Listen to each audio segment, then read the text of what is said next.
Salut, bienvenue chez Woom. J'espère que tu es prêt parce que ce soir, nous partons et échanger avec trois mères sur l'aventure de l'allaitement. Elles nous livrent leurs combats, leurs douleurs, leurs regrets, leurs culpabilités, mais également beaucoup de fierté. Elles évoquent énormément de choses. Le co-allaitement, la reprise du travail quand on allaite, mais également la place du coparent avec l'allaitement. Elles vont vous donner leurs conseils à travers leurs propres expériences pour que vous puissiez vivre au mieux cette aventure lactée. Bon, hello les filles, bienvenue chez Woom. Je suis super contente d'être avec vous ce soir. Donc, ce que je vous propose, c'est un petit tour de présentation. Bonsoir, je m'appelle Cathy, j'ai 50 ans et je suis mère de 3 enfants. J'ai allaité les 2 premiers enfants que j'ai eus pendant 15 jours et voilà, j'étais pas à l'aise, donc je n'ai pas allaité la troisième. Moi, c'est Ophélie, je viens d'avoir 28 ans, je suis maman de 2 enfants.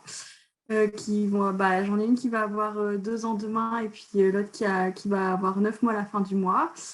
J'ai allaité ma première, donc Diane Rose, pendant 3 mois au sein et en tir-allaitement. Et Alice Elmé que j'ai allaité que 1 mois. Et je vis en couple et je suis maman au foyer. Ça marche. Mode? Moi, je m'appelle Maud, j'ai 27 ans, j'ai 2 petits garçons, Maël qui a 3 ans et demi et Andrea qui a 19 mois. Actuellement, je suis enceinte de mon 3e enfant, donc c'est le tout début, je suis à 2 mois, 11 semaines d'aménorrhée aujourd'hui.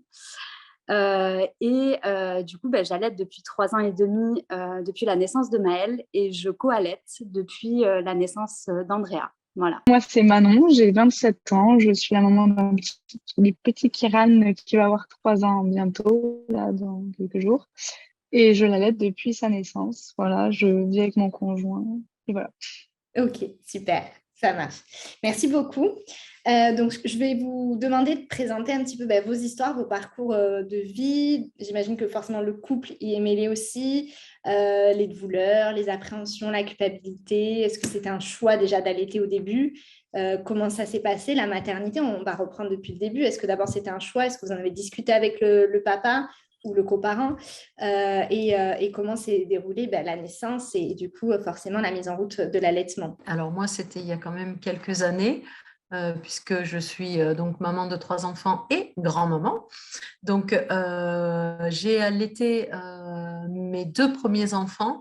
Alors, comme j'ai un problème avec mon cœur, je n'ai pu allaiter, ça a été compliqué, la mise à l'allaitement et l'allaitement.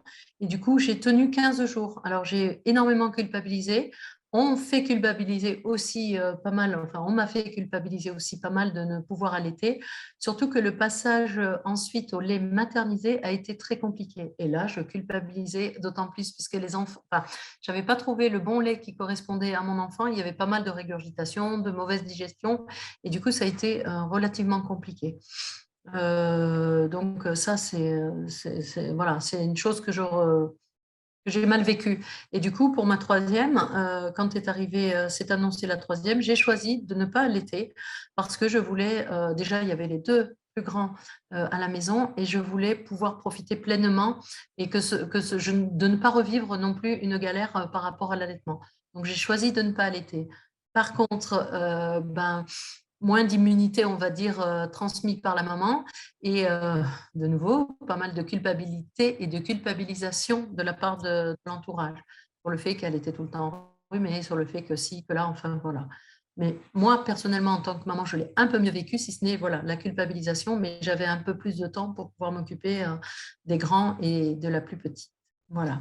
Quand tu dis que ça a été compliqué avec ton corps, c'est-à-dire tu as eu un problème de santé qui a fait que tu n'as pas pu allaiter ou c'est parce que... Non, c'est plus l'acceptation, moi, de mon corps et du coup, la relation, enfin, on va dire l'acceptation de mes seins. Je pense que il y avait pas mal de ça. Voilà. Donc, même si, enfin, ce serait à refaire aujourd'hui, je dirais, avec tout le travail sur moi-même que j'ai fait, ce serait différent. Là, maintenant, je le vivrais différemment. Et puis, je pense que la société et la vision aussi de la femme, de l'allaitement et des différences qu'on peut voir maintenant ferait que je serais beaucoup plus à même de pouvoir allaiter, de pouvoir passer outre ces difficultés. Ok. Et tu en as discuté avec ta sage-femme, ta gynécologue ou quoi, justement, des On n'en difficultés? parlait pas, vous n'avez pas, et à l'époque, il n'y avait pas tout ce que vous avez maintenant, mesdames, beaucoup de contacts, beaucoup de relais au niveau de SOS Allaitement, beaucoup plus d'informations, beaucoup plus aussi de, on va dire, de revendications et de militantisme sur l'allaitement. À mon époque, donc ça a commencé au début des années 90, c'était quand même pas la même chose. L'allaitement, on s'en cachait encore, on n'en parlait pas trop, on ne le faisait pas en famille et certainement pas en lieu public. Et il y avait, alors c'était un tabou, même si c'était défendu, c'était quand même un sujet un peu tabou. Mais suffisamment pas tabou pour qu'on culpabilise les femmes si elles ne le faisaient pas par rapport à ce qu'elles pouvaient transmettre à leur enfant. Et ton conjoint de l'époque, est-ce qu'il t'a soutenu là-dedans? Est-ce que ça a été quelque chose qui...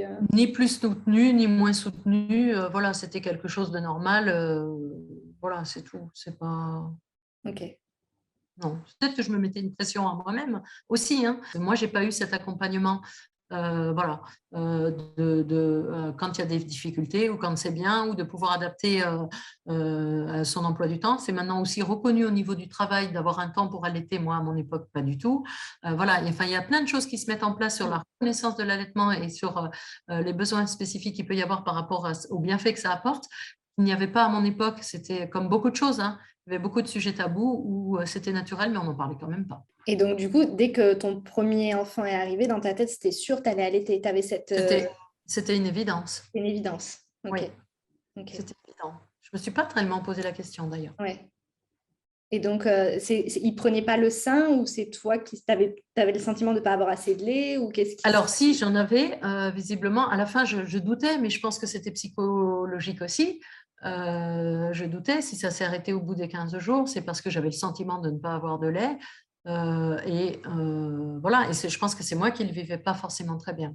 Bon, après, il y a une histoire personnelle qui fait que je ne le vivais pas très bien. Mais voilà, et du coup, j'ai culpabilisé d'arrêter. J'ai même donné mon lait pendant un temps au lactarium. Ok, super. Quand j'ai allaité pour les 2 premiers, j'avais suffisamment de lait pour pouvoir en donner aussi au lactarium. Comme je vous dis, c'était une autre époque, donc on ne congelait pas le lait. Enfin, voilà, on le congelait pour le lactarium, mais voilà, c'était complètement différent de ce que vous pouvez vivre actuellement pour celles qui allaitent. C'était plus, alors je pense qu'il y avait on va dire c'était psychosomatique, psychophysiologique, parce que j'avais un problème avec mon corps et mes seins, et ce qui fait que peut-être je ne le vivais pas bien et peut-être mes enfants le ressentaient. On a une ouverture forcément plus grande que tu as pu avoir à l'époque, mais je trouve qu'il y a quand même du travail à faire, notamment au niveau du personnel soignant. Je pense qu'on pourra en parler un peu plus tout à l'heure. C'est vrai que le personnel soignant, et pour le coup, je pense qu'on le sait parce qu'on est infirmière aussi, et en fait, il y a une méconnaissance de l'allaitement. Et en fait, souvent, quand on ne connaît pas, on se braque un petit peu. Et c'est vrai que je pense qu'on a toutes pu entendre des choses aussi. Et moi, je sais personnellement, quand je suis sortie de la maternité, j'ai été réhospitalisée 2 jours après à cause de mon allaitement. Et en fait, quand j'ai été réhospitalisée, il y a une sage-femme qui m'a beaucoup aidée et qui m'a dit « Mais attends, tu es restée plus d'1 semaine à l'hôpital et on ne t'a pas montré tout ça ?» Et en fait, non. Il y a plein de choses qu'on ne dit pas et voilà, il y a aussi plein de personnels qui jugent aussi le choix qu'on a pu faire, qui est d'allaiter.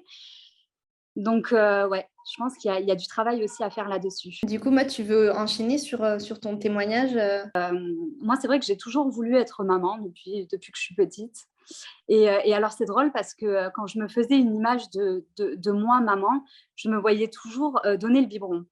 Et en fait, quand je suis tombée enceinte de mon premier enfant, c'est là où j'ai commencé un petit peu à parler de maternité avec ma mère. Et en fait, ma mère nous a tous les 3 allaités. Donc, elle a allaité ma sœur pendant 6 mois, elle m'a allaité moi pendant 2 mois et mon frère pendant 4 mois. Et du coup, c'est vrai que je me suis dit, j'ai commencé à parler de ça avec elle, à me renseigner aussi tout au long de la grossesse. Et en fait, je me suis dit, je vais essayer d'allaiter. Alors, j'avais lu, justement, grâce aux réseaux sociaux, j'avais lu plein de témoignages comme quoi c'était vraiment pas facile. J'avais qu'une seule amie qui était mère à l'époque et elle n'avait pas fait ce choix et elle avait juste fait la tétée de bienvenue. Elle n'avait pas du tout apprécié. Donc, je n'étais pas partie en me disant, je vais allaiter, mais je vais essayer. Et en fait, mon fils Maël est né avec 1 mois d'avance, donc pour une raison inexpliquée. Et en fait, c'est vrai que du coup, il était très petit. Donc voilà, déjà quand on devient mère, qu'on se retrouve avec un tout petit bébé, c'est pas forcément évident. On a peur de le casser un petit peu. Donc là, il était vraiment euh, très petit. Et en plus de ça, il n'avait pas forcément un réflexe de succion aussi bon que par exemple mon deuxième qui est né à terme. Et donc c'est vrai que la mise en place de l'allaitement a été très compliquée. Donc j'ai été un petit peu aidée à l'hôpital. Je suis restée un petit peu, enfin à peu près une semaine parce que du coup, comme il était né avant le terme, voilà, j'avais dû rester un peu plus longtemps. Et en fait, quand les enfants naissent un petit peu tôt, il y a un risque d'ictère. Et donc, il a eu une jaunisse. Il a dû être traité par luminothérapie ou je ne sais plus comment on appelle ça. Et en fait, c'est vrai que, étant donné qu'il faisait 2,3 kg, c'était un tout petit bébé, on m'a mis une pression monstre à me dire non, mais là, il faut qu'il prenne du poids, il faut qu'il tète plus.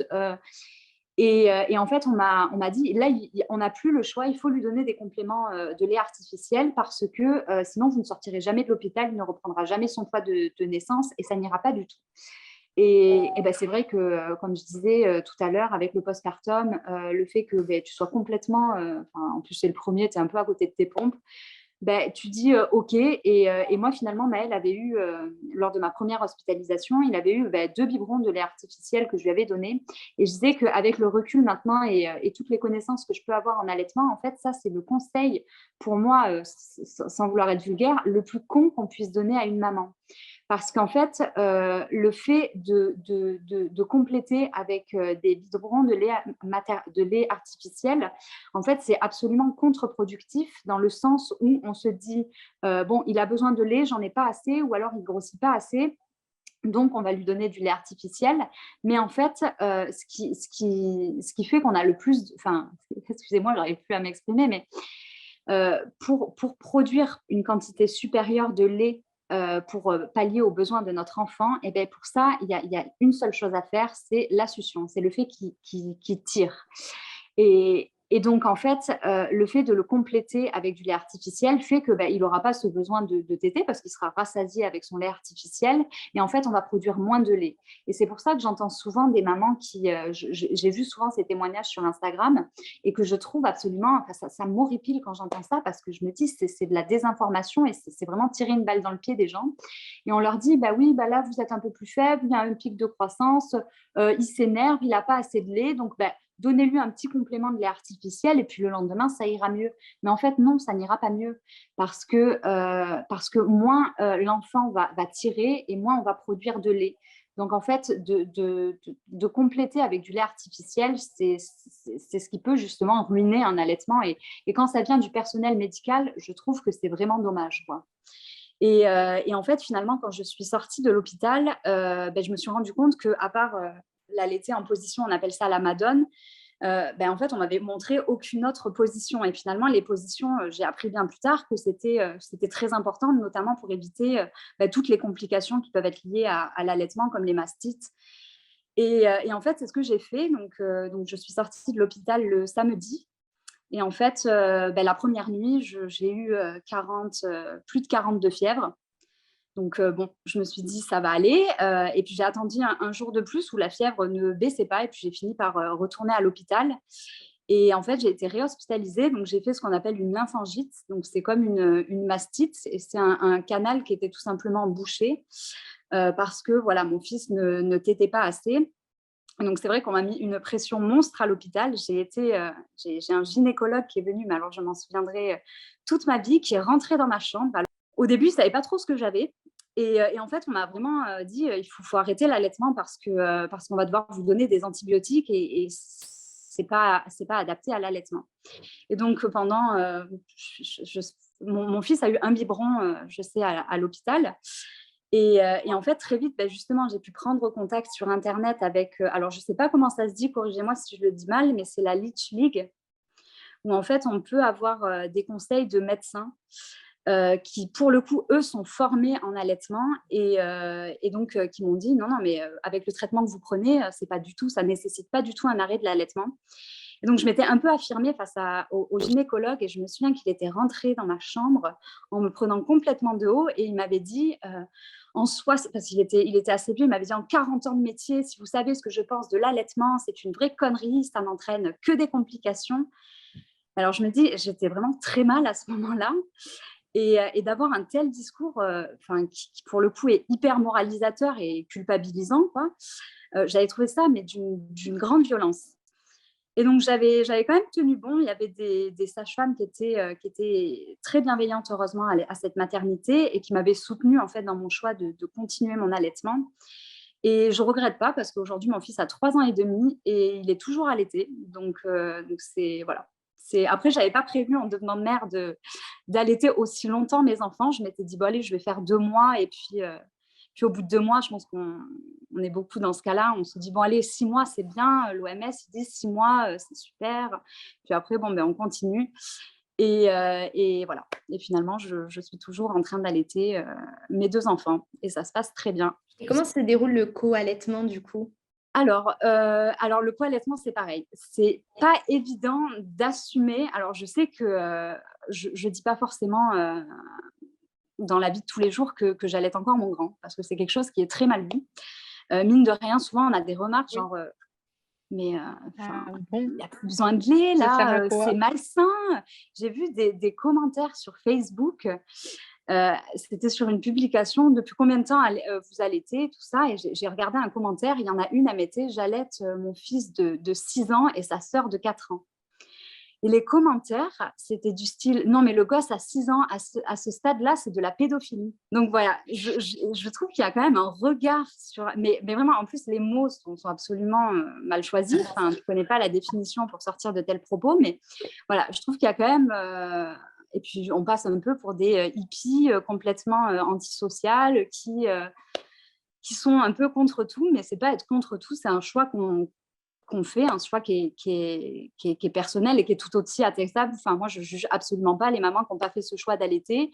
Et puis, je trouve que le plus important, c'est de faire un choix qui soit en accord avec nous, avec nos convictions, avec la perception aussi qu'on a de notre corps, comme tu disais, Cathy, tout à l'heure. Et donc, voilà, quand je suis tombée enceinte d'Andrea, on m'a tout de suite dit, mais il faut arrêter d'allaiter le premier. Et alors, je me suis dit, ah bon, mais pourquoi ? Et en fait, je n'avais pas de réponse de la part du personnel médical. Et en fait, je me suis rendu compte qu'ils avaient de réelles lacunes en fait, en allaitement. Et en fait, non, mais c'est comme ça. Voilà, c'est comme ça. Et donc, ça n'a pas été évident. Du coup, j'ai un peu affronté ça toute seule. Donc, heureusement, avec Internet, j'ai pu trouver. Mais bon, c'est vrai que sur Internet, on trouve un peu de tout. Pendant ma grossesse, progressivement, en fait, j'avais plus de lait. Alors ça, c'est le corps de la femme est vraiment magique. Alors mon fils continuait de téter, c'était plus le câlin, ce genre de choses. Et en plus, on me disait, mais c'est très dangereux pour votre enfant à naître d'allaiter encore le premier parce que vous allez avoir une montée de lait avant l'accouchement. Du coup, le bébé n'aura pas la tétée de bienvenue avec le colostrum qui est bon pour le système immunitaire et tout ça. Enfin, j'en ai entendu des vertes et des pas mûres. Et finalement, voilà, j'ai essayé de me renseigner au maximum et j'ai continué mon allaitement. Et du coup, sans en parler, et je trouve que c'est dommage en fait. Le jugement des professionnels de santé est tel qu'on n'ose plus dire ce genre de choses. Et en fait, de ne pas leur dire la vérité, ça impacte aussi sur notre prise en charge. Et je trouve ça vraiment dommage. Et donc voilà, à un moment de la grossesse, on ne produit plus de lait en fait.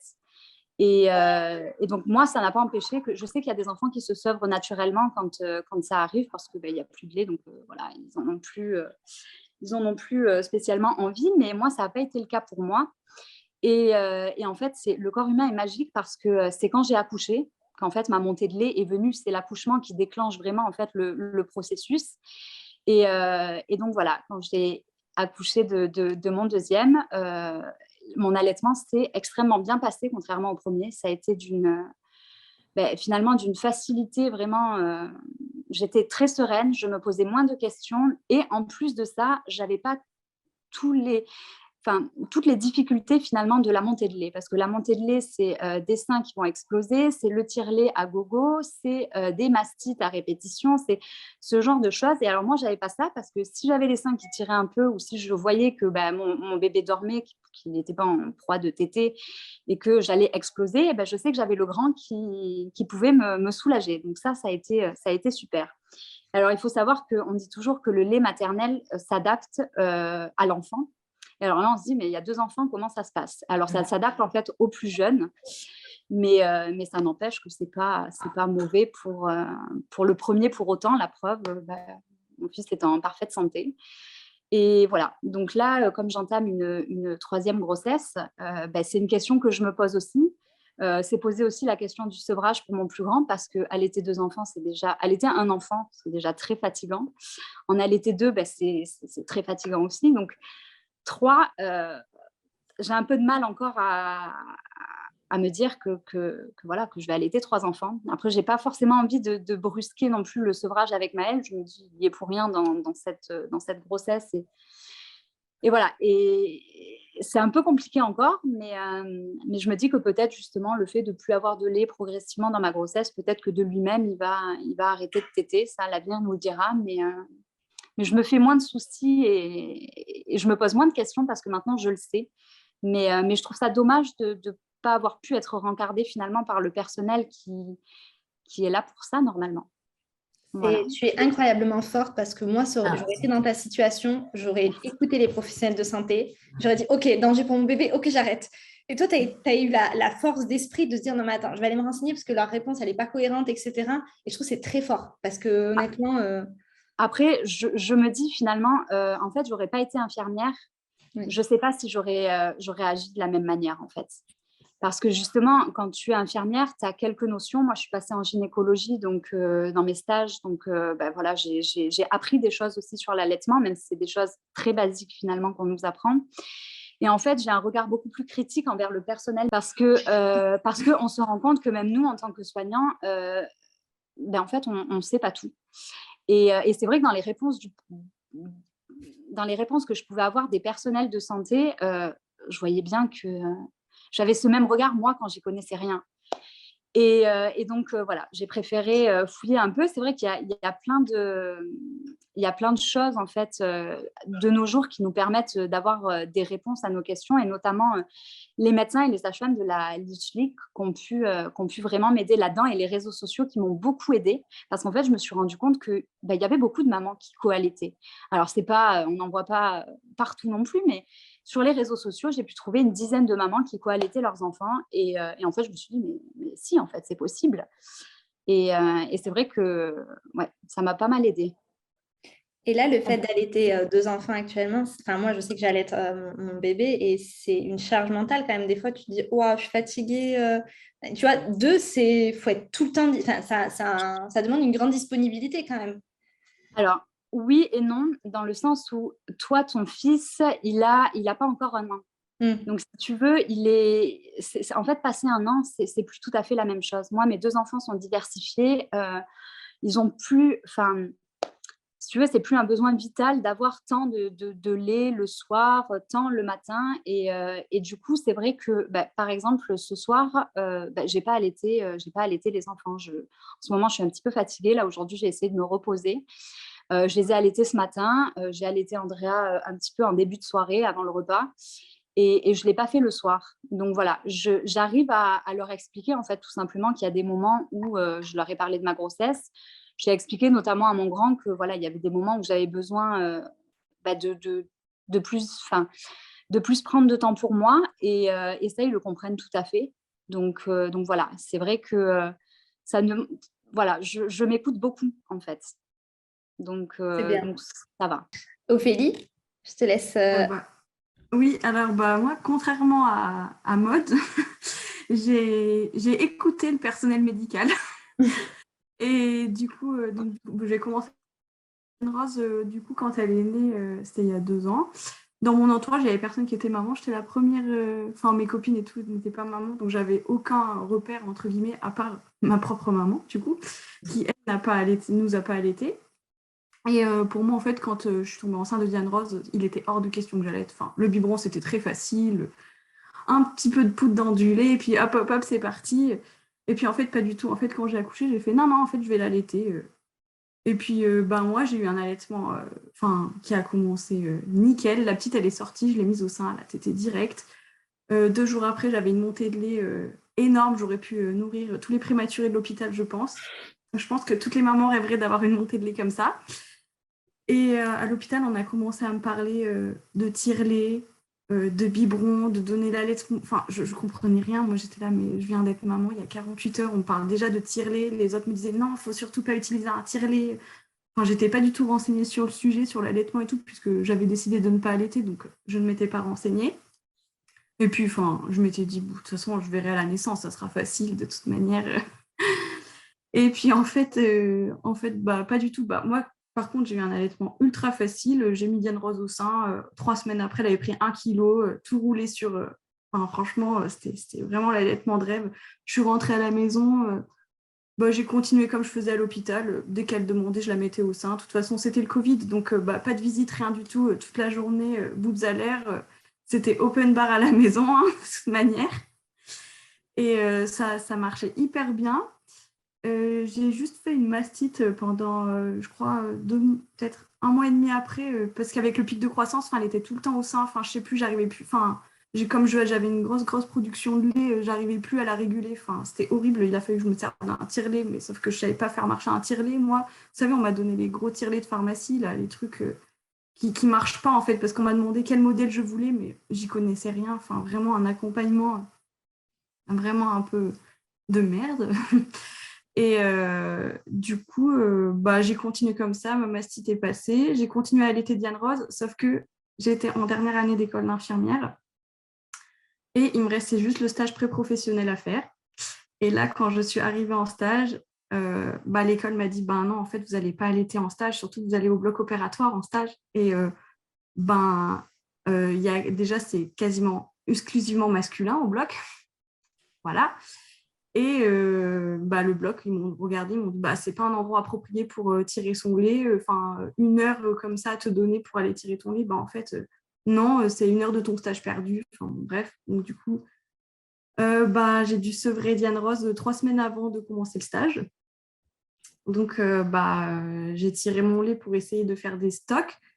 Sauf que 3 semaines avant, gérer le tire-lait, les stocks pour la nounou, trouver une nounou qui veuille bien donner du lait maternel aussi. Alors ça, il faut en parler. Je pense que les assistants maternels ont un gros progrès à faire là-dessus, hein, parce que quand D'accord. j'ai commencé à parler de donner mon lait maternel, elle m'a regardé en mode genre oui, d'accord, mais ça va se passer comment? Ben, en fait, il y a juste à le mettre dans un biberon et à lui donner. Enfin, bon, bref, du coup, j'ai bien vu que ça allait être compliqué.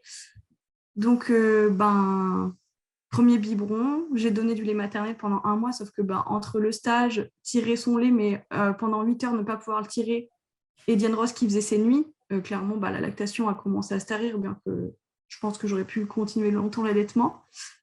Donc, j'ai arrêté d'allaiter Diane Ross comme ça, elle est passée au lait en poudre. Nous, par chance, avec Diane Ross, on n'a pas eu de soucis pour la passer au lait en poudre, parce que je pense que ça faisait déjà 3 mois qu'elle était allaitée, donc je pense que son système digestif était quand même plus mature que pour Alice Amé, parce que du coup, je peux faire la différence entre les deux, entre le lait en poudre et l'allaitement maternel avec ma deuxième. Donc, j'ai arrêté d'allaiter Diane Ross comme ça. Et donc, je m'étais dit, s'il y a un deuxième un jour, de toute façon, je l'allaiterai le plus que je peux. Ça, c'est sûr et certain. De toute façon, je ne reprenais pas le travail puisque je voulais garder Diane Ross. On a eu un contexte professionnel avec mon conjoint qui ont fait que on est parti loin et que moi, je n'ai pas du tout repris le travail derrière quand j'ai fini l'école. Et puis, je suis tombée enceinte 6 mois après la naissance de Diane Ross. Donc, du coup, mes 2 filles ont 15 mois d'écart. Donc, j'ai accouché d'Alice Edmé. Pareil, mise au sein, 24 heures après montée de lait, évidemment, c'est un deuxième. L'hôpital qui me sort, non, au bout de 24 heures, vous ne pouvez pas avoir une montée de lait. Si, en fait. Il faut faire quelque chose parce que je souffre le martyre et que j'ai une énorme montée de lait. Il faut me donner quelque chose pour me soulager et tout. Donc, ça a été la guerre. Non, c'est impossible que vous ayez une montée de lait en 24 heures. Bref, j'ai bien eu ma montée de lait. Pareil, allaitement qui roulait bien, mais je voyais que Alice Edmé était un peu... elle pleurait énormément, elle s'énervait beaucoup. Elle prenait le sein très bien, mais par contre, elle était dérangée digestivement et tout. Donc, ça a été 3 semaines un peu d'enfer avec Alice Edmé. En fait, elle a un RGO pathologique. Et du coup, qui dit RGO pathologique dit Inexium, Gaviscon, Polysilane et compagnie. En fait, c'était pour diminuer l'acidité de son estomac, parce que ça remonte et en fait, ça les brûle. Et sauf que comme on a mis 1 mois à le découvrir, parce qu'elle avait ça depuis qu'elle était née, ça lui a complètement créé une œsophagite, c'est-à-dire que ça lui a brûlé l'œsophage, ça lui a créé une irritation de l'œsophage, mais plus qu'une irritation. Là, la médecin m'a dit, par contre, vous allaitez, va falloir arrêter l'allaitement et la passer sur un lait épaissi. Et comme ça faisait approximativement, là, on était à 2 mois et demi, je lui donnais le lait maternel au biberon parce que j'ai aussi fait du tir-allaitement du coup pour elle pour continuer à lui donner du lait maternel, sauf que du coup, il lui a été suspecté une allergie à la protéine de lait de vache en suivant, puisque c'était un RGO, on ne savait pas qu'il était pathologique, c'était juste une histoire de clapet. Donc du coup, j'ai dû supprimer tout ça, donc il fallait que je lui donne un lait hypoallergénique. Du coup, ça a été des mois d'enfer. Donc, on était à 12 heures de pleurs par jour. Donc, clairement, l'allaitement, moi, j'ai arrêté parce que je ne savais plus quoi faire. Clairement, je n'ai pas du tout été accompagnée pour ça. Et puis les médecins, directement, lait épaissi et compagnie. Sauf que quand on est passé au lait en poudre, les problèmes digestifs sont venus en même temps puisqu'elle avait 1 mois et demi et que, clairement, à 1 mois et demi, un bébé, j'ai vu les deux et niveau digestion, ça n'a rien à voir avec le lait maternel. Hein. Donc, constipation et compagnie. Donc, là aussi, du coup, traitement par les parts. Du coup, c'était vraiment un parcours du combattant pour pouvoir la nourrir. C'était des biberons de 30 millilitres qu'elle ne voulait pas prendre. C'était vraiment l'enfer, quoi. Donc, voilà. Du coup, au bout d'1 mois, j'ai complètement arrêté. J'ai fait, à un moment donné, ça ne sert à rien. De toute façon, on n'était pas aidés. Donc, pas aidés, pas épaulés. Donc, on a arrêté. Donc, voilà. Ok, waouh, il y a beaucoup de choses, il y a beaucoup de sujets. Moi, c'est le premier truc qui m'a choquée, c'est le travail. À quel moment on a refusé le fait que tu tires le lait. Je ne sais pas de quand date la loi sur l'allaitement au travail. Mais quand tu es étudiante infirmière, tu n'as rien à dire. Bien sûr. Et même quand tu es infirmière, ce n'est pas toujours évident en fonction de ton travail de pouvoir faire ça. Moi, je sais que c'est pareil, quand j'ai repris le travail, je me suis dit, je vais tirer mon lait. Sauf qu'en fait, j'étais infirmière à domicile. Donc, dans ma voiture, je n'ai pas de prise pour brancher. Je n'avais pas de tire-lait qui se mettait sur un allume-cigare. Je crois que dans la voiture, il n'y avait même pas d'allume-cigare ou quoi. C'était les nouvelles voitures avec les prises USB directement. Et je ne me voyais pas demander au petit patient de m'ouvrir sa salle de bain pendant une demi-heure pour tirer mon lait. Donc, c'est vrai qu'en fonction des métiers, et encore plus quand on est étudiante infirmière, c'est pas évident de leur dire, écoutez, c'est la loi, donc je m'en fiche. En fait, vous faites, j'ai le droit. Je suis vraiment étonnée du personnel médical qui ne comprend pas, qui n'accompagne pas, qui a des méconnaissances concernant l'allaitement et la souffrance. Effectivement, quand on a une montée de lait, on déguste. Voilà, je suis... pour ma première, pour Diane Rose, je me souviens qu'on a soulagé ma montée de lait. Ils m'ont dit de me passer des serviettes chaudes sur la poitrine, ce que j'ai fait. Et en fait, pour ma deuxième, le sage-femme qui était de garde le jour de Noël, puisque j'ai accouché le 24 décembre, il a été super, mais alors vraiment, mais génial. C'était un homme et franchement, je le remercie. Il m'a donné du kétoprofène et sachez que le kétoprofène est autorisé quand on allaite et du coup, ça soulage vachement la montée de lait parce que du coup, je n'ai plus jamais eu mal. Vraiment, mais je le remercie parce que pour Diane Rose, mais ils m'ont rien fait. Ils m'ont regardé, ils m'ont dit, oui, mais c'est comme ça. Et pourtant, je suis dans une ville où le CHU, il y a une maternité de niveau 3. Donc, c'est vrai que moi aussi, les meilleurs conseils finalement que j'ai eus, ça venait d'hommes, de sages-femmes, mais des hommes. Je ne sais pas si c'est parce que pour eux, c'est pas quelque chose qu'ils peuvent vivre, donc ils se renseignent peut-être plus. Je ne sais pas s'il y a de ça aussi, mais c'est vrai que moi aussi, j'ai eu ce constat. J'ai rencontré 2 hommes sages-femmes et c'est ceux qui m'ont finalement le plus aidée. Je me souviens que pour Diane Rose, à la maternité, il y avait un moment où j'arrivais pas à la mettre au sein, j'arrivais pas à changer de sein et j'arrivais pas correctement à la positionner. L'auxiliaire de puériculture est arrivée dans la chambre. Elle me l'a prise comme ça, m'a pris le sein, elle lui a mis dans la bouche. Je sais que j'étais assez choquée de la manière de procéder. Je me suis dit, donc quand t'allaites, tout le monde peut toucher tes seins comme ça, sans consentement. Non, mais dans la bouche de l'enfant. J'ai trouvé ça un peu violent quand même. Et Ophélie, est-ce que tu as songé à consulter une conseillère en lactation? Alors, pour Diane Rose, pas du tout. Et pour Alice Edmé, en fait, c'est avec le recul. Mais sur le moment, en fait, quand ton enfant est malade comme ça et que tu ne peux rien pour lui, moi, ce que je voulais, c'était juste qu'elle mange, en fait. Pour écouter le témoignage de Manon, mais aussi le rôle du papa avec l'allaitement, et pour connaître tous les conseils pour vivre son allaitement du mieux possible, on se retrouve dans la seconde partie, Allaitement, elle témoigne, partie 2.